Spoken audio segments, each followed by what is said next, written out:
Praise the Lord. Praise the Lord. இயேசுவுக்கே புகழ், இயேசுவுக்கே நன்றி, மரியே வாழ்க. இயேசு கிறிஸ்துவில் பிரியமான சகோதர சகோதரிகளே, இன்று ஆண்டவராகிய இயேசு கிறிஸ்து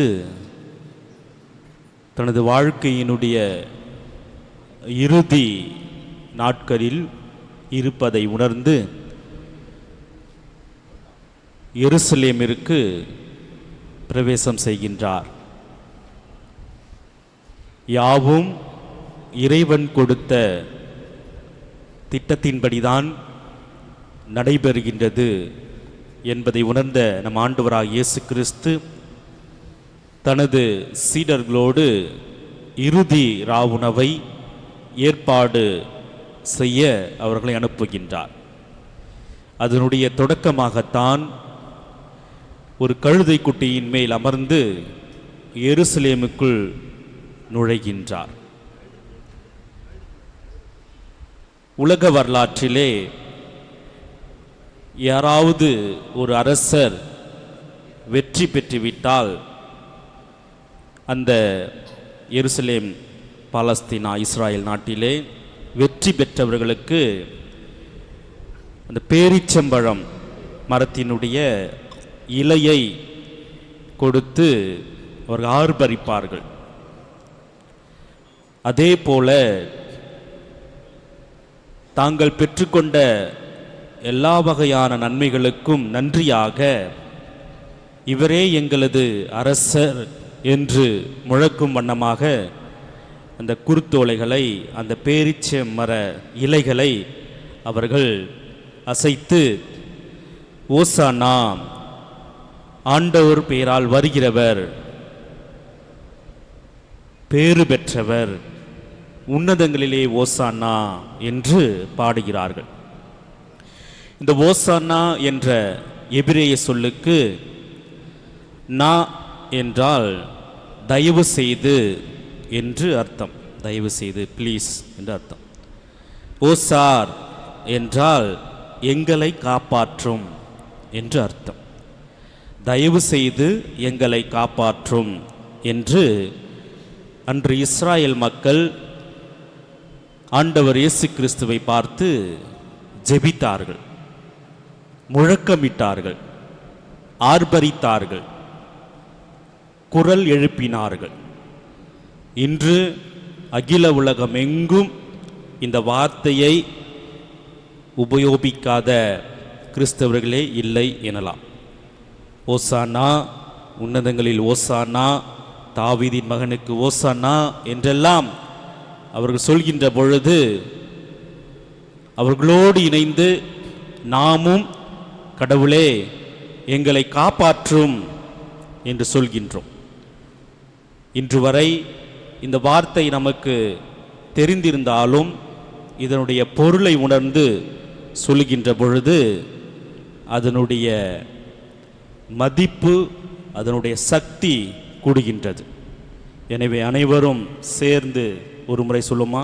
ஓசானா, தாவீதின் மகனுக்கு ஓசானா, உன்னதத்தில் ஓசானா, தாவீதின் மகனுக்கு ஓசானா. Praise the Lord. Praise the Lord. இயேசுவுக்கே புகழ், இயேசுவுக்கே நன்றி, மரியே வாழ்க. ஒவ்வொருடைய வாழ்க்கையிலும் பிறப்பு ஒன்று இருக்கின்றது, இறப்பு ஒன்று இருக்கின்றது. ஒருவேளை அந்த நபர்கள் புகழ் பெற்றிருந்தால் அவர்கள் பிறந்த ஊரையும் சேர்த்து எழுதுவார்கள். திருப்பூர் குமரன் என்று எழுதுவார்கள்.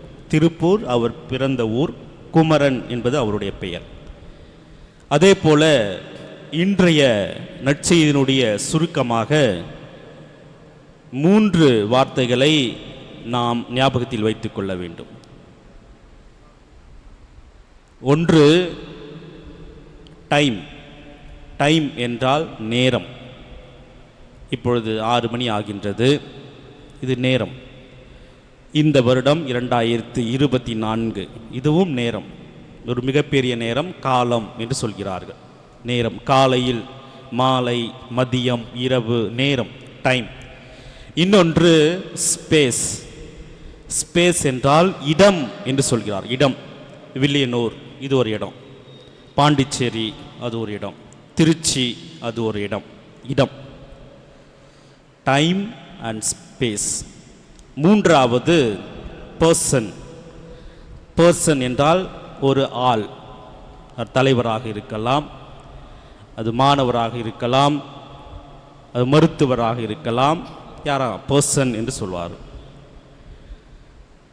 முதலிலே நாம் ஸ்பேஸ் என்ற ஒரு வார்த்தையை பற்றி உங்களுக்கு சொல்ல ஆசைப்படுகின்றேன். ஜெருசலேம் என்ற ஒரு இடம், ஜெருசலேம். இந்த ஜெருசலேம் பட்டணம் என்பது சாதாரண பட்டணம் அல்ல, மிகவும் வரலாற்று சிறப்பு வாய்ந்த ஒரு நகரம் எருசலேம். இந்த எருசலேமில்தான் சலேம் என்று சொல்கிறார். ஆதி தொடக்கத்திலே அந்த இடத்திற்கு பெயர் சாலம் என்று சொல்கிறார்கள். இங்குதான் மெல்கிசதேக் என்ற ஒரு குருவானவர் வாழ்ந்து வந்தார் என்று சொல்கிறார்கள். ஜெருசலேமில் தான் அவர் வாழ்ந்து வந்தார் என்று சொல்கிறார். அதன் பிறகு ஆபிரகாம் தனது மகனை ஈசாக்கை பலியிட ஜெருசலேமுக்கு தான் சென்றார்கள். அங்கு இருக்கின்ற ஒரு மலைக்கு தான் சென்றார்கள் என்று சொல்கிறார்கள். அதன் பிறகு தாவீது தான் வெற்றி கொண்ட எல்லா நாட்டிற்கும் தலைநகரமாக எருசலேமை தான் தேர்ந்தெடுத்தார் என்று சொல்கிறார்கள். எருசலேம், த சிட்டி ஆஃப் காட் என்று சொல்கிறார்கள், கடவுளுடைய நகரம் என்று சொல்கிறார்கள். அதன் பிறகு அவருடைய மகன் சாலமோன் எருசலேமில்தான் ஆண்டவருக்கு ஆலயத்தை கட்டுகின்றார்.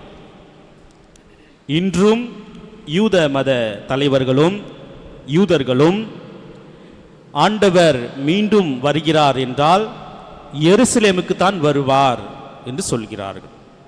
எனவே அவர்கள் மூன்றாவது கோவிலை கட்டுவதற்கு தேவையான எல்லா முயற்சிகளையும் அவர்கள் எடுக்கின்றார்கள். குறுக்கிலே இந்த பாலஸ்தீனாவிற்கும் இஸ்ராயலுக்கும் போர் வந்துவிட்டது.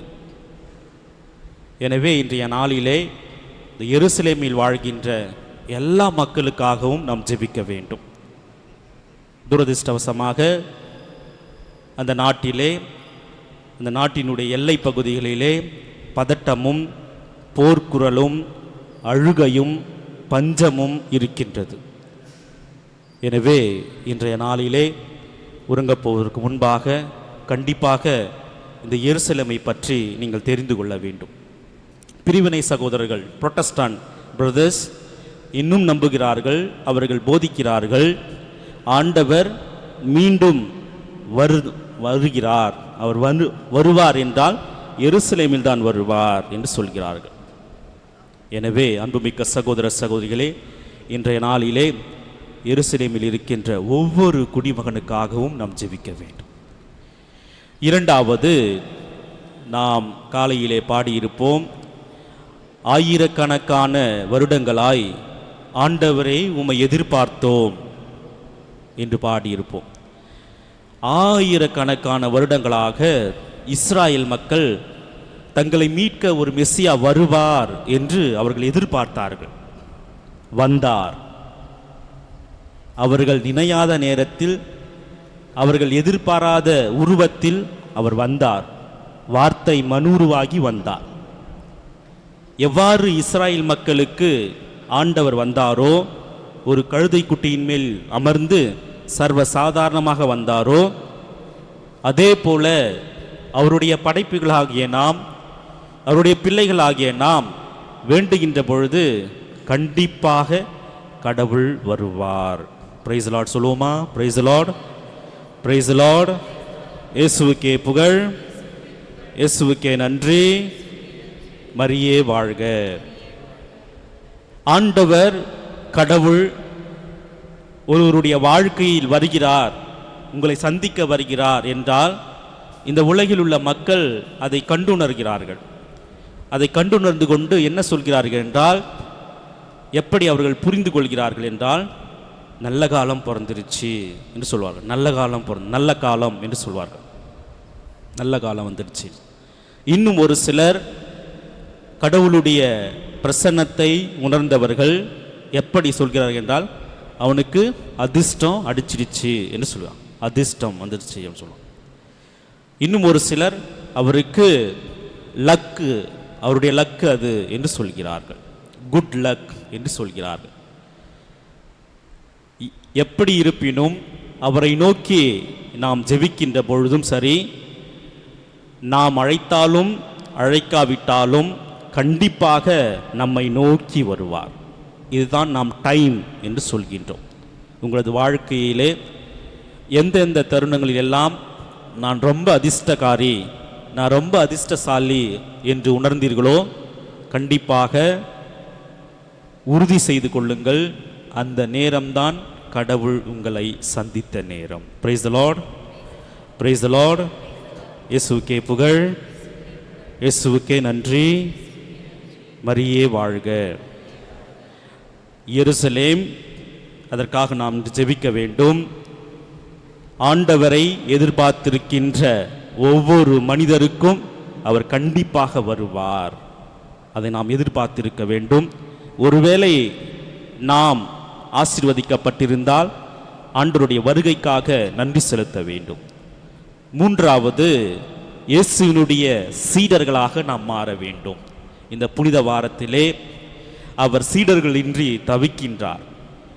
அவரை கைது செய்ய போகின்ற பொழுது அவருடைய சீடர்கள் அவரை விட்டு ஓடி விடுவார்கள், அவரை மறுதலிப்பார்கள், அவர் எனக்கு தெரியாது என்று சொல்வார்கள். நாம் நமது ஜெபத்தாலும், நமது ஒழுக்கத்தாலும், நமது நம்பிக்கையாலும், நமது தவத்தாலும், தானத்தாலும், தர்மத்தாலும் இயேசுனுடைய சீடராக மாற வேண்டும்.